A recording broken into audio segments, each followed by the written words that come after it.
Hello everyone, आज हैं आप ज्ञानवर्धक एमजी चैनल पे और आज मैं आपको बताने वाली हूँ कि आप अपने मैथ के एग्ज़ाम के लिए कैसे प्रिपेयर करें, क्योंकि कल ही आपका मैथ का एग्ज़ाम है। देखिए, सबसे पहले जो आपका फर्स्ट चैप्टर है, फर्स्ट चैप्टर में आपको पता ये है कि उसमें जो रियल नंबर है उसमें आपको मैं मेन क्वेश्चन बता देती हूँ जो आपको इरेशनल प्रूफ करना होता है। जैसे √5 इज़ इरेशनल नंबर, तो आप कैसे प्रूफ करते हैं, तो आपको इसकी प्रूफिंग पता होनी चाहिए, क्योंकि इससे रिलेटेड क्वेश्चन आपका रहता ही रहता है एक ना एक क्वेश्चन। ठीक, सेकंड चैप्टर आपका पॉलिनोमियल रहता है। तो पॉलिनोमियल में सिंपली कुछ नहीं करना है, केवल आपको पॉलिनोमियल में आपको जो जीरोज़ होते हैं, जीरोज़ कैसे फाइंड करते हैं पता होना चाहिए। ठीक है, और उनकी जो relation between zeros and coefficient of polynomial, तो वो सब आपको आना चाहिए। सिंपली आपने पढ़ा है तो आपको सभी कुछ पता होगा।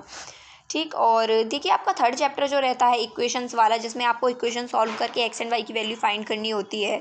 तो उसमें दो मेथड आपको सिखाए गए होंगे, सब्स्टिट्यूशन एंड एलिमिनेशन। जो मेथड आपको अच्छा लगे, आप जिसे प्रेफर करना चाहे वो, तो अच्छे से आपको एक मेथड तो अच्छे से आना ही चाहिए, बल्कि दोनों मेथड आए, क्योंकि क्या पता वहाँ पे अगर आपसे कह दिया जाए कि इसी मेथड से सॉल्व करना है तो फिर आप कैसे करोगे। ठीक है, तो आपको वो मेथड्स आने चाहिए कि वो मेथड आप कैसे यूज़ करते हैं, तो उसके ज़रिए आप क्वेश्चंस कर लेंगे। तो ऐसे क्वेश्चन आने ही आने हैं आपके एग्जाम में। थर्ड आपका क्वाड्रेटिक इक्वेशन है। क्वाड्रेटिक इक्वेशन में वही आपको फैक्टर्स वगैरह जो निकालने रहते हैं और रूट्स का नेचर कैसा है आपको पता होना चाहिए, तो आपको सॉल्व करने आने चाहिए इक्वेशन। ठीक है, और आपका चैप्टर है एक एपी में कुछ नहीं, सिंपली आपको जो एपी के फॉर्मूले हैं, जो आपके सम वाले फॉर्मूले हैं और एन वाले जो फॉर्मूले हैं, यानी कि लास्ट टर्म कैसे फाइंड करें, तो वो आपको आना चाहिए। तो यानी कि एपी में तो आप कुछ फॉर्मूले याद करके लेके जाएंगे, तो उसी के आसपास क्वेश्चन आने वाले हैं। आपका चैप्टर है नेक्स्ट ट्राइंगल। ट्राइंगल में कुछ नहीं है, सिमिलरिटी के जो आपके रूल हैं, क्या सिमिलरिटी के रूल आपको पता होनी चाहिए। ठीक है, कि सिमिलर आप प्रूफ कैसे करेंगे, तो उससे आप आसानी से कर लेंगे। उसके बाद आता है कोऑर्डिनेट ज्योमेट्री। कोऑर्डिनेट ज्योमेट्री में कुछ नहीं है। कोऑर्डिनेट ज्योमेट्री में आपके केवल दो फार्मूले हैं, एक है डिस्टेंस फार्मूला और सेकंड फार्मूला है आपका सेक्शन फार्मूला। तो ये दोनों फार्मूले आएंगे, आपको अगर याद है तो इसी से रिलेटेड क्वेश्चन आएगा, इससे ज़्यादा कुछ ऐसा आपको करने की ज़रूरत नहीं है। अगला है ट्रिग्नोमेट्री। ट्रिग्नोमेट्री में मैं आपको बता देती हूँ, ट्रिग्नोमेट्री में आप लोगों को क्या करना है, जो साइन कॉस इन सब की जो वैल्यू होती हैं, वैल्यू आपको पता होनी चाहिए। ठीक है, साइन 60, साइन 45, तो सभी की वैल्यू आपको पता होनी चाहिए। अगर आपको वैल्यू नहीं पता है तो फिर आप समस्या है, आपको अभी याद कीजिए उन वैल्यूज़ को, क्योंकि उससे रिलेटेड ही क्वेश्चन आने वाले हैं। उससे रिलेटेड क्वेश्चन आएंगे तो आप नहीं कर पाओगे। ठीक है, और ऐसे ही आपका ट्रिग्नोमेट्री का एक और जो चैप्टर रहता है उसमें हाइट और डिस्टेंस, जो आप फॉर्मूला PVP/HHB करके जो आप निकालते हैं, ठीक है, तो वो आपको पता होना चाहिए उससे रिलेटेड। यानी कि ये जो वैल्यूज हैं ये इंपॉर्टेंट है, क्योंकि सेकंड चैप्टर में भी इन्हीं का यूज़ होने वाला है। अब देखिए सर्कल चैप्टर जो है आपका, उसमें आपको टेंजेंट से रिलेटेड फॉर्मूले बताए गए हैं। मतलब बताया गया है कि टेंजेंट अगर किसी सर्कल से पास होकर जाती है तो वो बराबर होती हैं, एक पॉइंट से अगर जा रही हैं दो टेंजेंट, तो वो आप लोग को कराया होगा आपके टीचर्स ने।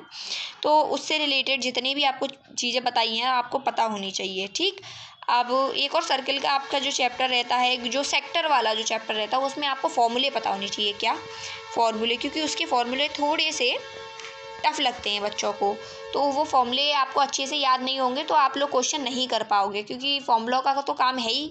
मैथ में मेन चीज़ क्या होती है, मेन चीज़ मैथमेटिक्स में फॉर्मूलेज ही होते हैं। अगर आप फॉर्मूलेज नहीं जानते हैं या भूल जाते हैं तो आपको क्वेश्चन नहीं हो पाता है, कोई मतलब नहीं रहता उस चीज़ का। अब देखिए ट्वेल्थ चैप्टर जो आपका रहता है सरफेस एरिया एंड वॉल्यूम। ठीक है, एरिया और वॉल्यूम वाला जो चैप्टर है, इस चैप्टर को आपको अच्छे से करके लेके जाना है। अच्छे से करने का मतलब इसके सारे फॉर्मूले पता होने चाहिए।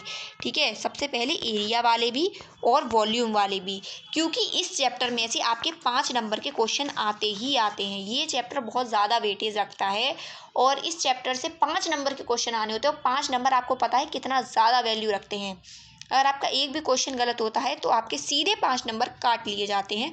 तो मैं आपको पहले ही बता देती हूँ कि एरिया और वॉल्यूम से रिलेटेड फॉर्मूले आपको आने चाहिए, क्योंकि इससे रिलेटेड क्वेश्चन आने ही आने हैं आपके एग्जाम में, और वो भी 5 नंबर के।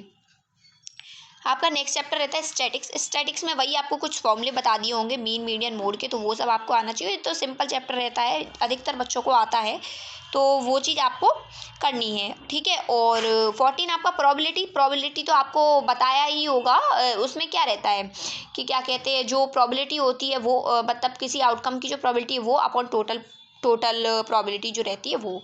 तो वही चीज़ है, आपको इसमें तो कुछ है ही नहीं, प्रोबेबिलिटी में सिंपली आप लोग कर लेंगे। तो मैं आपको मेन चीज़ क्या बता रही हूँ, फॉर्मूले। अभी भी मैं कह रही हूँ कि फॉर्मूले अपने अच्छे से रिवाइज करके जाइए। आप लोगों ने याद तो कर ही लिए होंगे, लेकिन दोबारा उनको देख लीजिए, क्योंकि अगर आप वहाँ फॉर्मूले भूल जाते हैं तो आप क्वेश्चन नहीं कर पाओगे।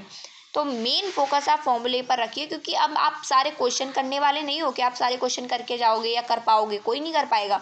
मेन चीज़ क्या है, आपको फॉर्मूले देखने हैं और थोड़ा मेथड देखना है। जैसे कोई क्वेश्चन आपको टफ लगता है तो आप ये देखिए कि उसका मेथड क्या होगा, हाउ टू सॉल्व, ठीक है। तो अलग अलग क्वेश्चंस के अलग अलग मेथड्स रहते हैं, तो आप देख लीजिए। तो फिर भी मैं कहूँगी फॉर्मूले आपको ज़रूर याद करने हैं अभी भी, और कल जब आप पेपर देने जाएं उससे पहले भी आपको फॉर्मूले सारे आपके माइंड में रिवाइज करके जाने ही जाने हैं। और मुझे लगता है आपको ये वीडियो मेरी पसंद आई होगी। And like share my videos, subscribe my channel ज्ञानवर्धक MG।